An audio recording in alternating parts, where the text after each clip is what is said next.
It's been a busy few weeks. The other day I went to the Retro World Expo as a guest. It was the first time I've ever been to an expo as a guest. But 3 days later, and I'm in LA. One of the guys who puts on Retro World Expo also owns stores in Connecticut and LA. So when I met him at the Retro World Expo, I asked him if I could do an interview with him the next week when I was in LA. And he said sure, so let's get into it. My name is Kris Krohn. I am the owner of Retro Games Plus. I also own Retro World Expo, part owner, and I'm a part owner of SoCal Gaming Expo. So part of the reason I'm here today is because I'm from Connecticut, go around that place, and you've had like 3 stores in Connecticut. 3 stores there. I always wondered, which was your first store in Connecticut? So I opened my first store in Connecticut in 2011, back in Westport. Do you even have one there? Not anymore. No, okay. That was a really small one. That one was 800 square feet. Yeah. But it was the first, so obviously I loved that little store. It was just a kind of little hole in the wall. Yeah. And then I expanded up into Orange, I think 2013, and then Newington 2014, and maybe 2016, I think we moved that Westport store to Norwalk now. Well, it's like Westport's kind of ritzy, you know? I realized very early, I was like, this is not the right demographic for a used video game store. We used to actually get like, a lot of wealthier people, sometimes they would roll up in like their Range Rovers and they would walk in and be like, look around and go, oh, this isn't for us, and just kind of head out. Well, it's like across the street from like a Lululemon or something, you know, Yeah. but there's nothing wrong with that. But I feel like you probably get way more foot traffic in Norwalk. Yeah, I learned I better demographic, kind of middle, you know, demographic, maybe with some like higher end, you know, but like Norwalk is a perfect, you know, city for it. And you also have the 2 stores in LA. So I moved to LA 7 years ago now. So I opened one up in, I want to say it was 2018 in Huntington Beach. And then this store that we're in now, we're in Lawndale. This was opened about 2 years ago. In terms of like opening up all the stores, which one would you say was your most difficult one to own? Definitely the first one. Like when I opened that, so I used to be in like corporate world doing real estate and stuff, and I decided to quit my job, had this dream of opening a video game store. I had a 2-year-old son and a wife, and we moved from Vegas, where I was living, to Connecticut. Wow. I had some inventory that I'd built up from just going to flea markets and stuff. And I remember the first like grand opening was like, I think I did $900 that day, and I was like, this is amazing, this is gonna work out. And then I think the next day I did like $50 in sales, and I was like, oh boy, like I might be in trouble. But it was years and years and years of just working, and I can't thank the community enough, because even though I was in that kind of weird little hole in the kind of odd town, like people would travel to it. And a lot of the people that I'm still friends with today, even some of my business partners and stuff, like they came and visited me there. The first year of the first one was probably a lot of like me questioning, like, was this the right move to do? Well, and Connecticut's such an interesting state. There's probably like 30 independently owned video game stores across the state. You probably own like between 10 and 20%. Like that means your presence there is actually pretty, it's a big footprint, you know? I think we just have a good presence. We've always tried to really be very community driven and like get to know who the customers are. Which Yeah. I don't know if other stores do that as much. I know for myself personally, it's not just because Norwalk is convenient. I like all the people that work at Norwalk. It's like, oh, I'm gonna pick up some games, but I'm also gonna like chat a little bit because they're all just like funny, nice dudes. It's the smallest store amongst your stores, but with that amount of space, it's still like, oh, cool thing, gem, cool thing, gem. I'm able to go in and out in less than like a half an hour and have a handful of, oh, I haven't seen these things anywhere. It's a great store. Why retail has like continued to succeed, and I realized this over the years, is I had somebody come and tell me only half of the reason people come in here is because of the stuff that you have, right? The other half is because of what I was told was me, right? They were coming in to see me. And I was like, really? Like people are coming here to see me?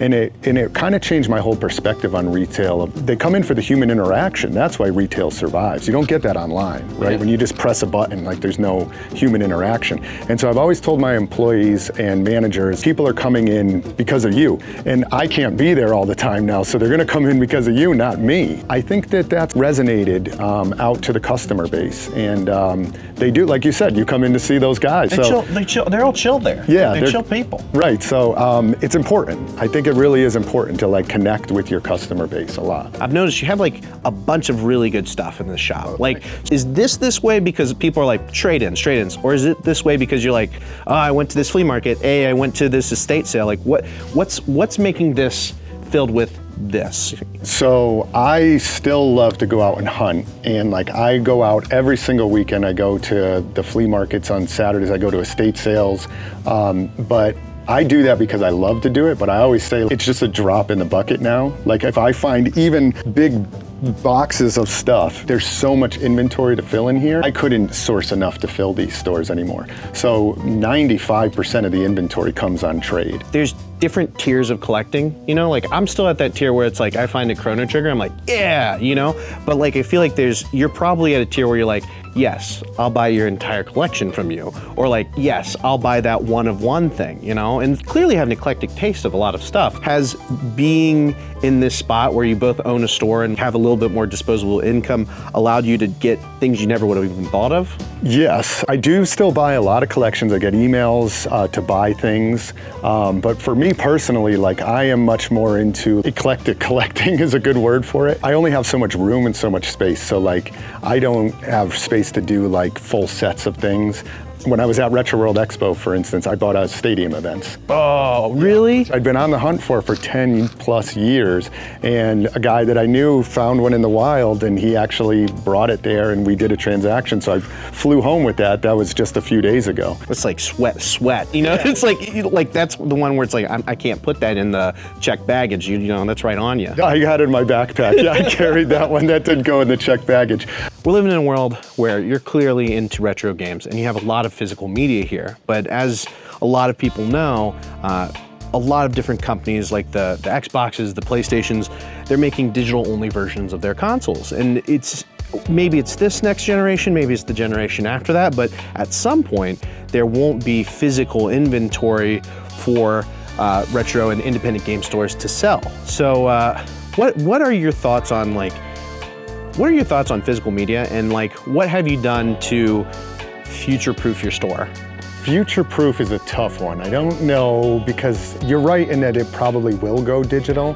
I think that though that there will always be a demand for physical in some capacity. Meaning like even if it went fully digital, I think that more companies will pop up like the Limited Runs of the world that will produce stuff on physical, because people want to collect.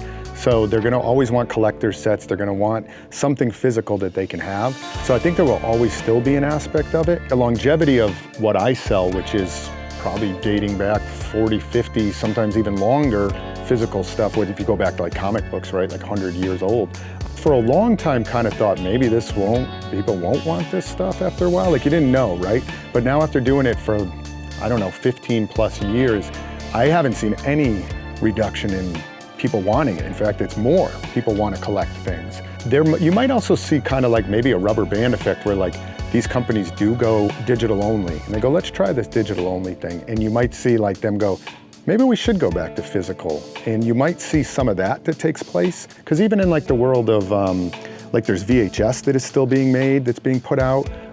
There's still DVDs, CDs, even though they're waning now. I think there will always be some sort of physical tied in with that. Every time there's a news article of like, this company took this down, people are like, let's buy DVDs, and there's probably like an uptick in that. Yeah, and another one that I would say too, just to piggyback off of that, is records. Like vinyl records is a great example of this, right? They came out 70s, by the 80s, they were still around, by the 90s, they're dead.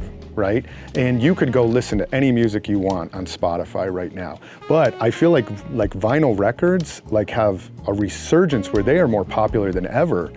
In fact, at like Retro World, there was I think Respawn Records. Yeah. I don't know if you saw they them. Had the Halo one. Yeah, and really they cool. had all sorts. The one I looked at was like I think it was Mortal Kombat, and it had like blood flowing through the vinyl record, like you tilted it. Yeah. So I think that's kind of like how I would always see physical tied in with digital. Retro games plus.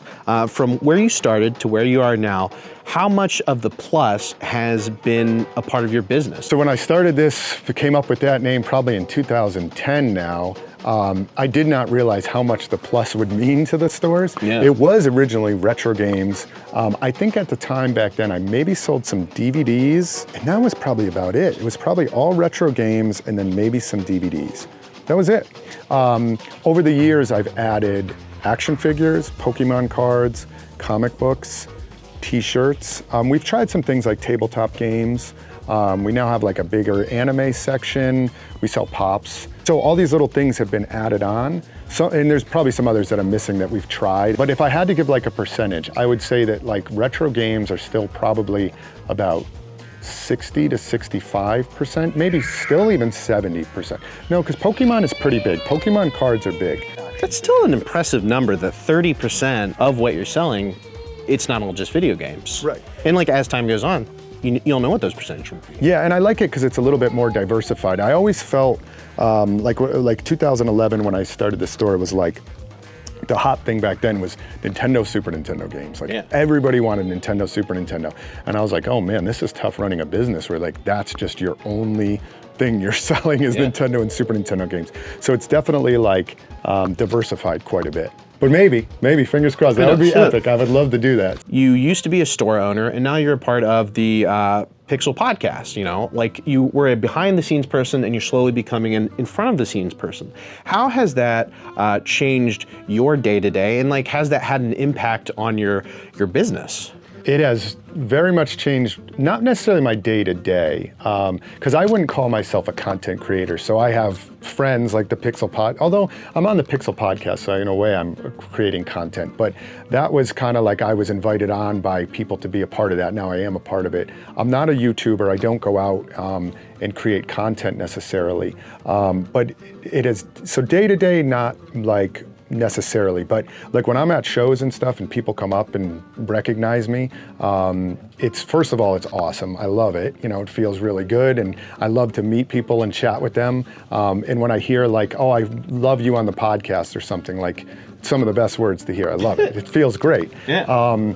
So it has changed my life in that, you know, perspective where like, I was always a behind the scenes guy. In fact, even with my own Instagram and social media, I would prefer for the stores to kind of speak for themselves and I'll stay behind. I didn't do many videos with the stores and stuff. I do find myself doing more videos with the stores, more promo videos with like the expos. And it's been good just internally to like come out of my own shell a little bit and be more, not that I was introverted, but just be out there. And it's blended in well with everything. It kind of all fits together really well. I could count on maybe like two hands the amount of like store owner content creators that are very good at it. You know, there's a couple that are awesome, and I think when a store owner or a group within the store is very good at making content, they over-index in a very big way. And sometimes it's controversial. Like you'll have your DK Oldies crew that some people have criticisms on, but it's undeniable that there's a huge portion of people that know about DK Oldies that would have not known about them. And there's also like, you know, Double Jump Games, there's, you know, there's Secret Castle dudes out in Kentucky, but it's like, it's interesting to me, the relationship between content creation and store promotion and how it's just very much changed in the last couple of years. It is huge, yeah. Like years ago, those two almost did not exist at all. Like I couldn't, when I say years ago, like 5 years ago, was there any like store owners even doing content creation? Probably not. I don't know how long Double Jump Games have been doing it, but they do it very well. Yeah. Retro Rick, of course, does it very well. Well, and he's interesting because he went the backwards way. He was a content creator, then he bought the store. Yeah. And I think you might see more and more of that. There's some other content creators, like even Rick now is starting up his own convention that he has coming up. Oh yeah, I keep seeing things for it. Arkansas Fest? Retro Fest. Yeah, I'll put the real name. Shout out to Rick, there you go. I'm giving you a shout out, Rick. And you know, a couple of my partners, of course, are Pixel Game Squad, Aaron and Ricky, and they have a very devout following, awesome, super great community. And so partnering with those guys with SoCal I think, like you said, the index, like it really helped to propel it. Because it's marketing at the end of the day, and it never doesn't hurt. You know what I mean? Yeah, of it's course. always good. Right. Cool. Yeah. Well, great. Well, thank you for answering all those questions. Solid store here, and very solid stores in Connecticut as well. Yeah, and yeah, I think that's it. Do you have anything you want the people to know? No, I just want to say thank you to you because we met for the first time at Retro World just a couple days ago. Yeah. But you were covering my stores. No, I wouldn't say covering. You were going in and doing your videos and content, and it was always unbiased, which was really nice. Like we might not always have the best prices on stuff, right? I know that. You have overhead. Yeah. You have employees. You know? And we might just we always try to stay priced appropriately, but maybe like I overpriced something, right? Yeah. But like you wouldn't come in and just hammer us. And I thank you for the unbiased, like coming in and with all your videos, not just my stores, like all your videos, I felt like you're always like, it's just good, unbiased content. Yeah. And as a store owner, I appreciate that. Thank you. So it's and it was nice to meet you at Retro World. So thank you for coming out. My thought on it is always this. It's like store owners are doing me a favor by their store existing, period. If their store did not exist, I would have to purchase all of these things on eBay, or I'd have to purchase a lot of these things just hunting. And I love hunting. That's like the core of I'm like, yeah, I found this thing for $2. Like I love that.